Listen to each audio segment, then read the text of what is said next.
What's up, nerds and nerdettes and wee little nerdlings all? To your buddy Big Johnny G, the Two Gun Picture presents Legendary Gaming.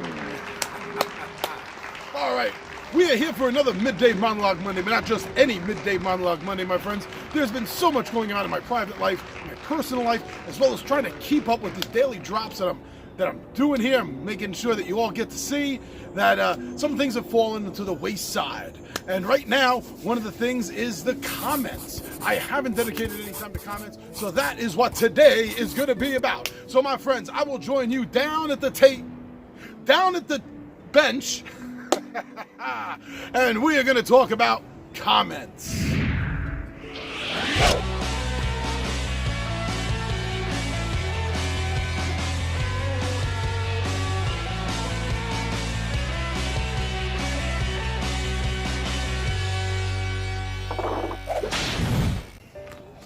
Yes, I know. Like I said, it has been far too long since I've dedicated some time, whether here on a Monday monologue or whether on its own episodes. I have not dedicated enough time to you, my friends, with your comments. So I want to make up for that now. But moving forward, I have a new plan that you may see implemented in the next week or two about comments. So keep your eyes and ears peeled for that, my friends. All right, so I have my handy-dandy notebook with my notes on it. And T-Bone, Anthony, I have my book. You wanted to make fun of my little book with the Marvel stickers on it? They're not stickers. This is the actual notebook. They're not stickers. Although if I had a blank notebook and I had some Marvel stickers, I probably would do this. All right, so I have a bunch to get through. I'm going to try to be quick, but I'm going to try to hit a bunch of the ones that I saw that I thought it would be good to have a video comment for. So you get to see reaction and everything instead of just reading and not getting any inflection or tone or anything like that. No. Why don't we have some real answers? All right, so the first two that I took note of are both from our friend Ryan McLean. McLean. Ryan, not our Ryan, but you, Ryan. You made two comments. One of them was on our Midday Monologue Monday giveaway special for the April prize, the current one, and that you said, should have it right up here. You said, "Oh, right, I've forgotten about this one. The Abandons looks great. Thank you for doing this." Smiley face. The Abandons doesn't look great. It does look great. Let me rephrase that. The Abandons doesn't just look great. It really is a great, fun little solitary game. You can't really beat this. If you're looking for a quick, fast play, solitary game that's not going to take you more than 10-15 minutes to dish out a little fun on the table for yourself, Ryan, you're absolutely right. The Abandons is an awesome game for that. I'm so glad that you got it, that you understood what I was saying about this item. So thank you very much, Ryan, and thank you, Ryan, and everyone else I'm going to be mentioning, and everyone that I didn't get around to mentioning. Thank you all for taking the time to comment on the videos that you watch. Now, the second comment I got by Ryan, and actually there's another one later on, but to start with, Ryan, you also made a comment on our tabletop takeout for the Dungeons & Dragons Fantasy Adventure board game by Parker Brothers. And you said, "Looks great. Thanks for another cool video." Yeah, this game looks great too. And I've said it on that video and I've said it before, and it still remains true, my friends, that if you are looking for a board game experience of Dungeons & Dragons, this one is the way to go. Yeah, there's a lot of good D&D board games out there. In fact, Anthony mentions one coming up later in this.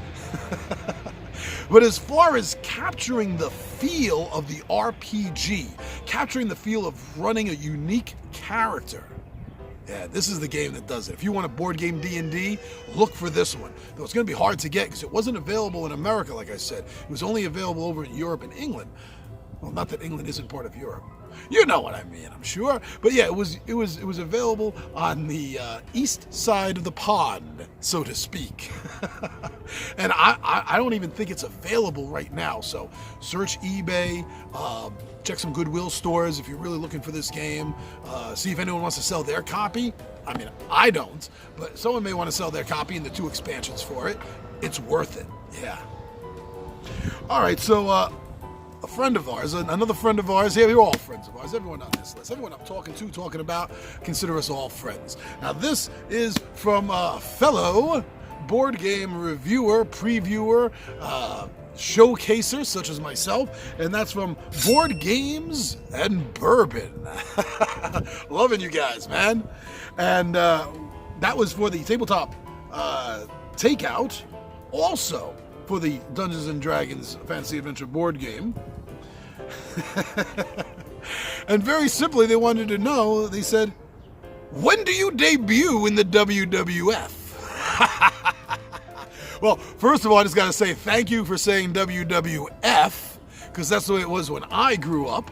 World Wrestling Federation, formerly the Worldwide Wrestling Federation, when Vince's father was running the organization. I cut my teeth on this stuff. Even prior to this stuff, I remember being a little child in the very early 70s at my grandparents' house, who were fresh off the boat from Ireland, and they loved the wrestling, the way they would interact with the TV and the characters on it, the way my grandmother, who is the sweetest little Irish old lady you've ever seen in your life, hand to God, you wouldn't recognize her when she was watching wrestling. Oh, the way they would scream at the wrestlers and everything. Break his neck, hit him with a chair. Oh, it was great. It was fantastic. So thank you for commenting that. It has been mentioned before that I come off like a bit of a wrestler or wrestling manager, kind of mixed in with a carnival barker, and I like that. That sounds pretty good and accurate, and it sounds fun. So, thank you so much, Bourbon and Board Games and Bourbon. I almost said that backwards. I guess it depends on whether you have the bourbon first or whether you play the games first. All right, so we got a double shot here. We got a double shot from our 20-sided warrior pal, your friend and mine, T-Bone. Anthony made 2 comments. Well, I made a few, but these 2 coming up right now, Anthony. First one is for the also for the April giveaway that was dropped on our Midday Monologue Monday. Anthony said, "Good luck to all who enter." Trust me, he means that. Good luck to all who enter. This is a really nice-looking solo game, and as you pointed out, easy to pack away and carry with you. Yes, it is. Now, some people might be thinking to themselves, why would you want to bring a solo solitary game to your friend's house, to game day, to your relative's house? Well, it plays fast, really fast. And this is the kind of game that you can bring somewhere and you could throw this game down in front of someone, and even though you're not playing, you're going to have fun watching them play for that 5-10 minutes that it takes for them to get trapped. I mean, to beat the labyrinth. Now, Anthony also made a comment, one of his other comments. Anthony makes a lot of comments. He was talking about the What's in the Pixies box for Theomachy, the Warrior Gods, by Sandy Peterson Entertainment. And what Anthony said is, Thor's tips: when fighting Thanos, go for the head. But then he went on to say, all jokes aside, I know I've been swearing off Cthulhu games, but this has piqued my interest. In fact, the last 2 Cthulhu games that you've gotten and showed off have been nothing short of spectacular. Loving the artwork on the cards as well. And, you know, Anthony, you and me are a lot in the same boat when it comes to the Lovecraftian, Cthulian games. On the one hand, we feel that the market is way too flooded with something that doesn't have a lot of diversity in it. Most of the games, you know, how many times can I play an investigator trying to shut down gates? You know, in different games, with all different rule sets. It gets a little annoying. But this game, and I'm assuming the other one you're talking about is Cthulhu Wars, they're different enough. Theomachy isn't a Lovecraft game. It isn't a Cthulian game. It happens to have Cthulian Pantheon members in there. but it's about gods versus gods. So you have everything. You have the Norse, you have the Celtic, you have the Lovecraftian. There's so many, especially between the expansion packs. It's more than just a Lovecraft game, and I think that's another reason why it's piqued your interest, Anthony. But also, come on, let's face facts. It's a Texas Hold'em style game. That, more than anything else, I guarantee, has your interest piqued even more than Cthulhu. All right, moving on. We had a comment for our Pixie playthrough grudge match of Thanos Rising from more friends of ours over at Dice and Dragons. And much like Board Game and Bourbon, if you don't know Dice and Dragon and you're interested in board game videos and information, previews, reviews, both of them are fine channels to go check out. So please go check out Bourbon and Board Game and Bourbon. Again, I don't know what I'm doing first, drinking or playing. Board Games and Bourbon and Dice and Dragons. But our friends over at Dice and Dragons said, for Thanos Rising, we have lost this game at the end so many times. I don't think Julie has won one at all. Julie, I know what it feels like.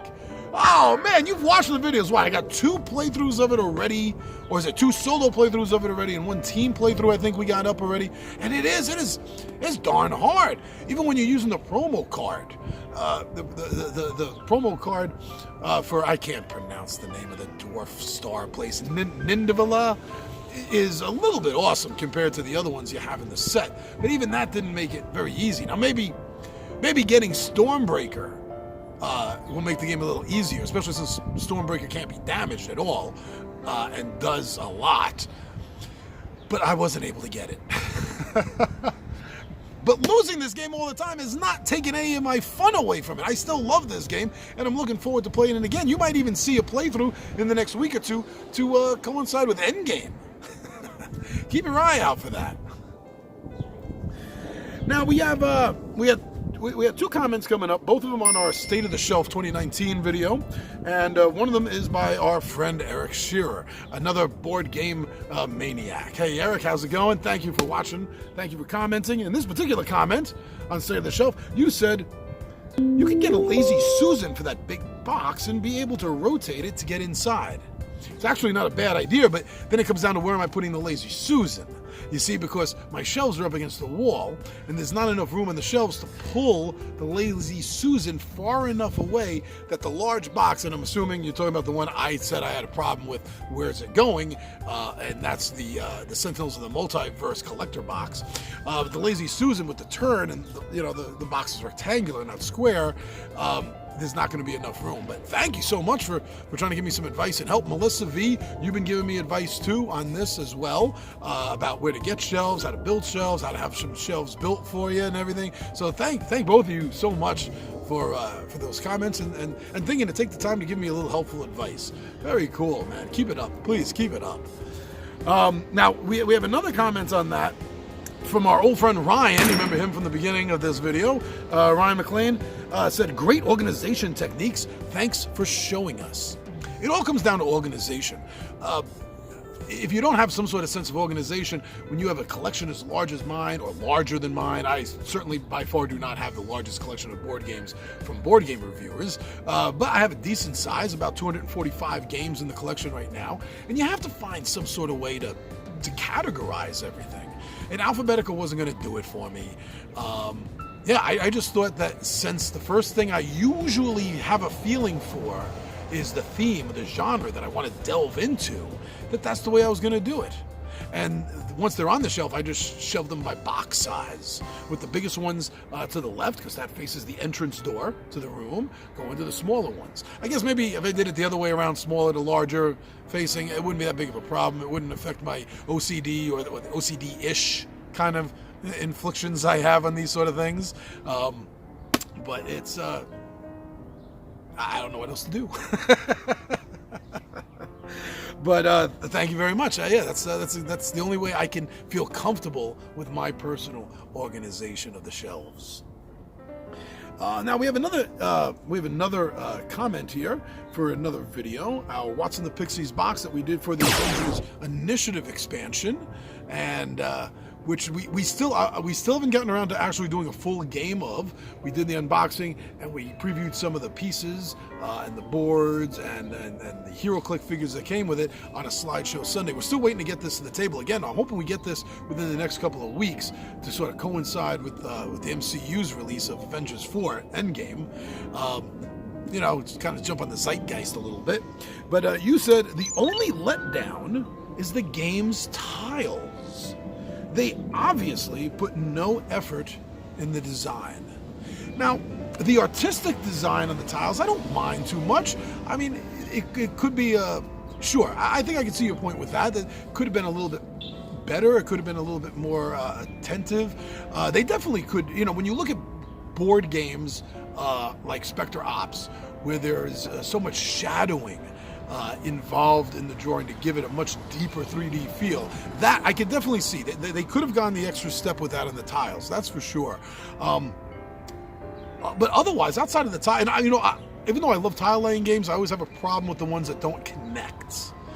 So that's my problem with these, is they don't connect. There's no nubs or anything for you to slip together, so to speak, so that when you're playing the game, they don't move apart from each other all crazy and willy-nilly like style. That's always been a bother with me with any tile laying game, even Betrayal at the House of the Hill, Betrayal at Baldur's Gate, which are two games I love, but they suffer from the same tile problem as well. But the art is better on those than on the Avengers Initiative, so I'll give you that as well. But if you actually played the game, because like I said, it's going to be another couple of weeks before we have it hit the table. So let me know what you think about the actual gameplay itself. That'd be cool. All right, so thank you so much on that, Rob Salters with that comment. Thank you, and let me know what you think of the actual gameplay.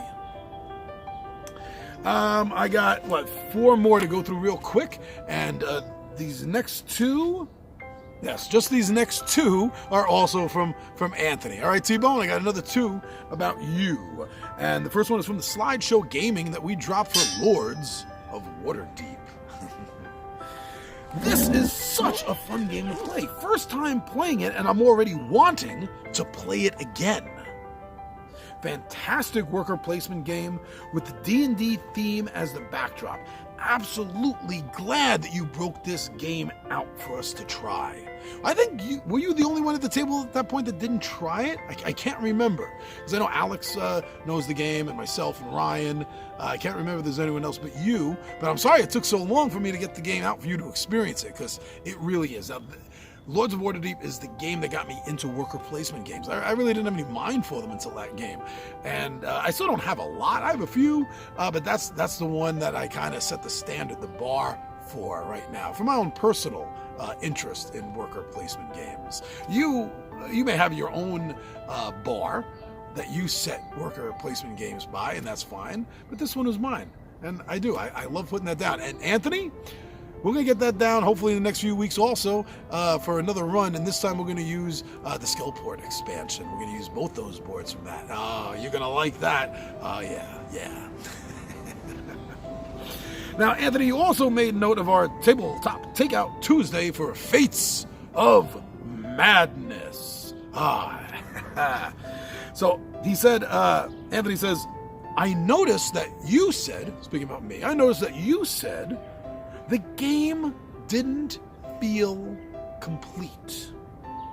What do you feel could add to make the game feel a bit more complete? Well, Anthony, I'm kind of glad you asked, because I guess I didn't get into it enough in the video. But what I feel that about the game feeling incomplete has to do partly with the number of cards for locations and bosses. I really wish that they had hit more stretch goals and were able to open up more. I think they have a good number of characters, 1 or 2 more maybe, but the characters feel complete. They have a good mix of characters, that's for sure. I mean, in any kind of game like this, I always miss when I don't see a psionicist or some sort of psychic character, but that's a personal thing. Otherwise, it has a fairly well-rounded group of characters. The bosses are great, they're fun, they're unique, they're tough. But I wish there was a couple of more. For replayability's sake, I wish there was at least 2 to 4 more bosses that were coming with that. And I kind of feel like there should have been at least another 5 or 10 location cards. But the other thing that's on my mind that I'm thinking maybe I didn't find it quite as complete as I could be is, as I mentioned, when I first backed it, it was quite literally marketed as an RPG card game. And it does have a lot of nice, fun, light RPG feels to it. But it doesn't have any of the character NPC interactions, and it doesn't have any character growth other than just getting stuff, finding stuff as a reward for slaying the Jabberwock or whatever it was that you took down. And I think that that's why it's lacking something from the RPG feel. You can feel that there's that taste of RPG in the game, but it doesn't feel as much as it should/could have been. But don't get me wrong, I'm still loving the game, and I can't wait to sit down and do a DM style with you, Anthony, and the rest of the 20-Sided Warriors. Now the last two, and I gotta call it a day, because my lunchtime's almost up, and I gotta get back to work. So the last two, Edward Liddell, Liddell, not little like Rich Little, Edward Liddell, for our midday monologue Monday that we did for the love of gaming. And if you didn't watch it, check it out. It's a nice, fun video where I talk about my love for tabletop adventures, what it's meant to me, and what I've noticed it bring to others.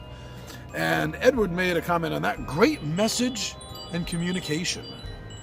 This was very much my experience too, and also for most of my closest friends. Edward, thank you.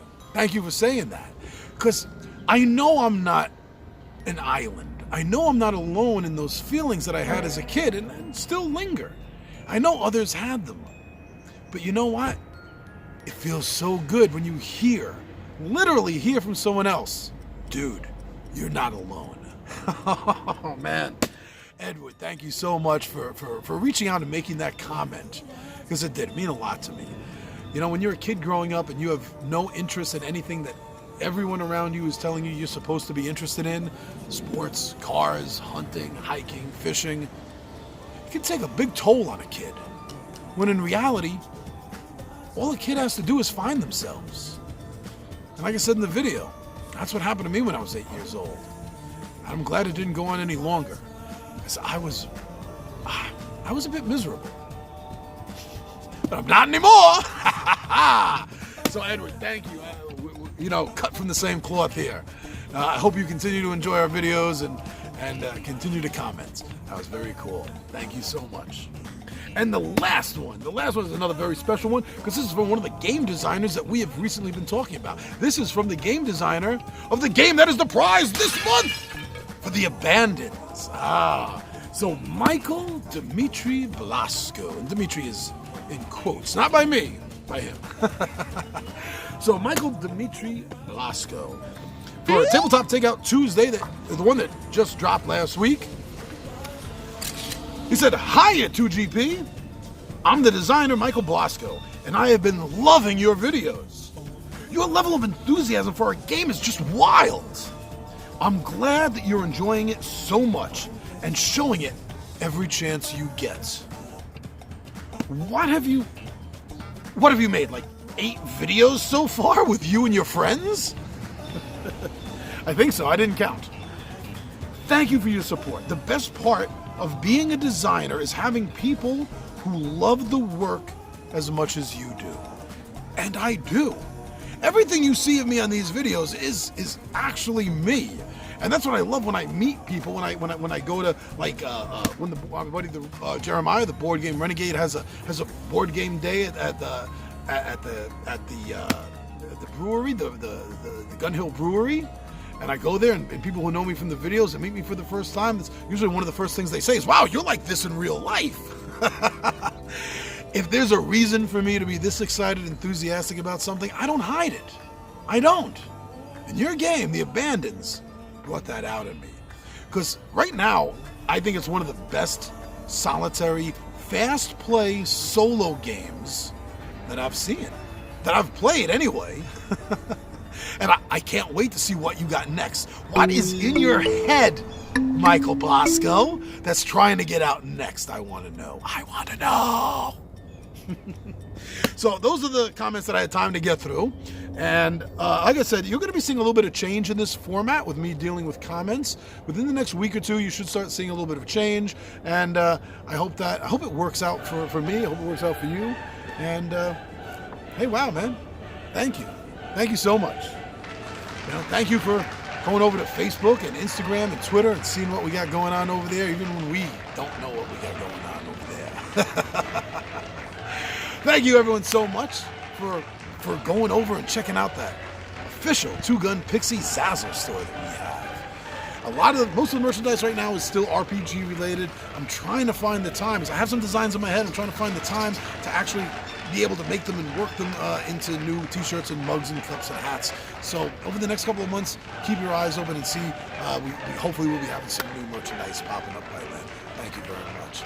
And right here on YouTube. Oh man, it's awesome. You watch our videos, you subscribe to the channel, you love our episodes, comment, and you share the videos. 2.5, 3 years ago, you told me that I would have on YouTube alone 1,100 people that subscribe to my channel and like my videos and share my videos. I don't think I would have believed you. I'm your buddy Big Johnny G. Two Gun Pixie presents Legendary Gaming, and my friends, I am out of here.